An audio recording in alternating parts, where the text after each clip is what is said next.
নিজের ছবি সম্মিলিত ব্যানার পোস্টার নিজে ছিঁড়ে ফেলেছেন city mayor doctor Sadat Hossain. সকাল থেকে নগরীর কাজীরদড়ি, চেরাগীর মোড়, লালদিঘি, আন্দরকিল্লা ও চকবাজার এলাকায় কয়েক ঘণ্টা ধরে চলে এসব জঞ্জাল অপসারণ অভিযান। সিটি মেয়রের অনুমতি ছাড়া যথাযথ কেউ ব্যানার ফেস্টুন টাঙালে এখন থেকে ব্যবস্থা নেওয়া হবে বলে জানান মেয়র। আমরা তাদেরকে এটা বলছি না যে তোমরা লাগাতে পারবে না, কিন্তু তোমরা একটা আইনের মধ্যে দিয়ে সৌন্দর্য বর্ধন করে সেটা করতে হবে। যত্রতত্র ব্যানার দিয়ে ফেস্টুন দিয়ে শহরটাকে অসুন্দর করবে, এটা হতে পারে না। যদি নিয়মের আওতায় তারা আসতে না চায়, অবশ্যই তাদেরকে পানিশমেন্টের আওতায় আনা হবে। চট্টগ্রাম নগরীর প্রতিটি এলাকায় সড়কের দুই পাশে ফুটপাত, দেয়াল, ভবন, সব অলিগলি ব্যানার, পোস্টার, বিলবোর্ডে সয়লাব।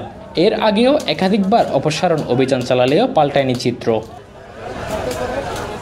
বেশিরভাগ বিলবোর্ড অবৈধ। যে কোনো আয়োজন ঘিরে ব্যানার, পোস্টার, ফেস্টুন লাগানোর পর তা আর সরানো হয় না। এতে নষ্ট হচ্ছে নগরীর সৌন্দর্য।